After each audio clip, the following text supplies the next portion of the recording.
అందరికీ నమస్కారం అండి. ఈరోజు మనం పాజిటివ్ థింకింగ్ గురించి మాట్లాడుకుందాం.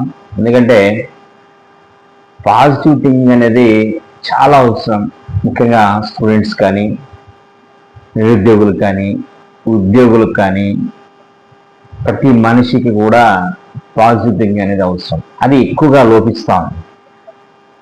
తమ మీద తమకు కాన్ఫిడెన్స్ లేనప్పుడు ఈ పాజిటివ్ థింకింగ్ అనేది లోపిస్తారు. మన గురించి మనము తక్కువ అంచనా వేసినప్పుడు కూడా ఈ పాజిటివ్ థింకింగ్ అనేది తగ్గిపోతుంది. అలాగే ఇతరులు మనల్ని హేళన చేసినప్పుడు కానీ, ఇతరులు మనల్ని ఏమని అన్నప్పుడు కానీ అవి మైండ్ సెట్లో దూరిపోయి ఏం చేస్తాయంటే ఈ పాజిటివ్ థింకింగ్ని క్లియర్ చేస్తాయి అన్నమాట.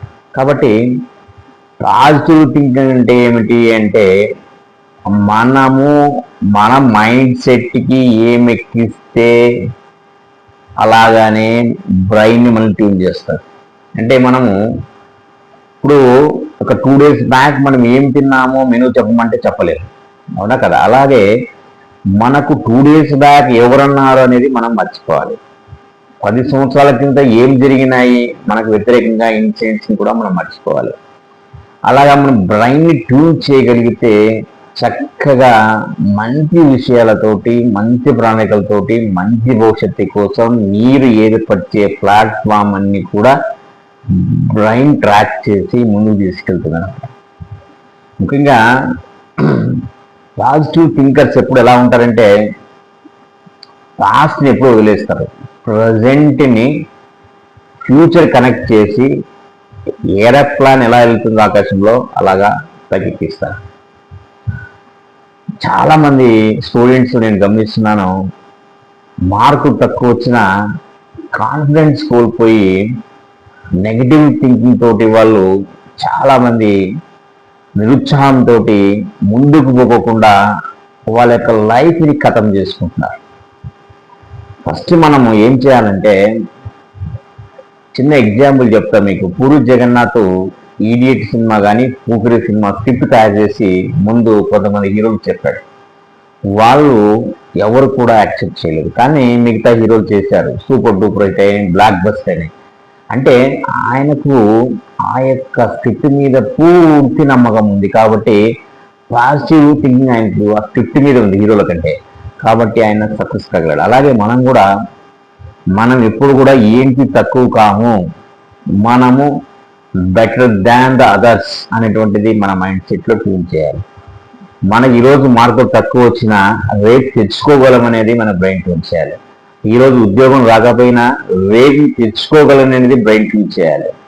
అలాగే 10 మందిలో మనల్ని హేళన చేసినా దాన్ని ఒక ఎగ్జాంపుల్గా తీసుకొని పాజిటివ్గా తీసుకొని ఎలా ముందుకెళ్లాలో మనం ట్రాక్ చేయాలి.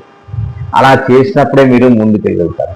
లేకపోతే ఏమవుతుందంటే నిరుత్సాహంతో జీవితం అంతా టెన్షన్ తోటి శారీరకంగా మానసికంగా దెబ్బతినేటువంటి అవకాశం అనేది ఉంది. కాబట్టి పాజిటివ్ థింకర్స్ దగ్గర మనం ఎప్పుడు కలవాలి, నెగిటివ్ థింకర్స్ దగ్గర ఎప్పుడు కలవకూడదు. కొంతమంది ఉంటారు, వాళ్ళు ఎప్పుడు కూడా కలిసిన ఫ్రెండ్ సర్కిల్లో మనకు ఇతరులు దెబ్బతిన్నటువంటి విషయాలు, ఫైనాన్షియల్ విషయాలు, లేదా సైకలాజికల్గా దెబ్బతిన్న విషయాలు, భయోబంధాలకు సంబంధించిన విషయాలు మాట్లాడుతారు. దానివల్ల మనకు నష్టం. పాజిటివ్ న్యూస్ ఎక్కడైతే ఉంటుందో, ఎవరైతే డిస్కరేజ్ చేయరో, ఎవరైతే ఎంకరేజ్ చేస్తారో, ఎవరైతే ఫ్యూచర్ ఆలోచన చేస్తారో, ఎవరైతే ఫ్రెండ్లీగా ఉంటారో, ఎవరైతే హాయిగా నవ్వుతూ ఉంటారో, ఎవరైతే పర్సనల్ విషయాలు మాట్లాడారో అలాంటి చోట పాజిటివ్ థింకింగ్ వేవ్స్ ఎక్కువ ఉంటాయి అన్నమాట. కాబట్టి అలాంటి చోట మనం ఎప్పుడు ఉండాలి. అలాంటి వాతావరణాన్ని మనం ఏర్పాటు చేసుకోవాలి. అలాంటి వారితో స్నేహం చేయాలి. ఏది కూడా ప్రపంచంలో మీరు చూస్తే మనము ఎప్పుడైతే నాది కాదు, నాకు రాదు, నేను చేయలేను, నేను ఇంతే అని ఎప్పుడైతే అనుకుంటారో పాజిటివ్ థింకింగ్ వాళ్ళ దగ్గర అమల దూరంలో ఉంటుంది. థామస్ ఆల్వా ఎడిసన్ ఎన్నిసార్లు ఫెయిల్ అయ్యాడు బల్బు కలుగుతానికి? ఆయన నెగిటివ్గా థింక్ చేస్తుంటే ఈరోజు మనకు బల్బు వచ్చేది కాదు. అదేవిధంగా మనం చూస్తే ఐఏఎస్ టాపర్స్ చూసాం, దాదాపు లాస్ట్ వీక్ చూసాం న్యూస్ అన్ని కూడా. అట్టడుగున వర్గాల వాళ్ళు, పేదరికం వాళ్ళు, రిక్షా దొరికేటువంటి ఫ్యామిలీ కుటుంబం నుంచి కూడా ఐఏఎస్ అయ్యారు. వాళ్ళు కూడా మేము కాలేమేమో, ఫీజులు కట్టలేనేమో, కోచింగ్ పోలేనేమో, ఇంటర్వ్యూ సక్సెస్ కాలేమో, ఇంగ్లీష్ రాదేమో అని అనుకుంటే ఈరోజు వాళ్ళు ఐఏఎస్, ఐపీఎస్, ఐఆర్ఎస్ అంతా వచ్చేవాళ్ళు కాదు. కాబట్టి మనము ఎప్పుడు కూడా అపజయం పొందినా మనము కుంగిపోకుండా ముందుకు ఎలా పోవాలి అని ఆలోచన చేయగలిగితేనే అలా మీకు మైండ్ సెట్ క్రియేట్ చేసుకోవాలి. ఇతరులతో ఎప్పుడు కూడా కంపేర్ చేసుకోవద్దు. ఇతరులు సక్సెస్ అయినప్పుడు మనకు సక్సెస్ రాలేదు అంటే అది మనం ఏదో తప్పు చేసినట్టు అనుకోవద్దు. అదొక లెసన్గా ఫీల్ కండి, అదొక ఎగ్జాంపుల్గా తీసుకోండి. ఇంకా బెటర్ దాన్ని మనం ఏం చేస్తే బాగుంటుందో ఆలోచించాలి. కాబట్టి పాజిటివ్ థింకింగ్ అనేది మన చేతుల్లో ఉంది. అది మనం ఆలోచించే దాన్ని బట్టి మన మైండ్ ట్యూన్ అవుతుంది. కాబట్టి ఎప్పుడు కూడా కుంగిపోయే విషయాలు ఆలోచించేయద్దు. పాస్ట్ ఇది పాస్ట్, ప్రజెంట్ని పట్టుకొని ఫ్యూచర్ కనెక్ట్ చేయండి. అప్పుడు మీరు జీవితంలో సక్సెస్ కాగలుగుతారు. మీ వ్యక్తిత్వ వికాస్ నిపుణులు లీలా మనోహర్.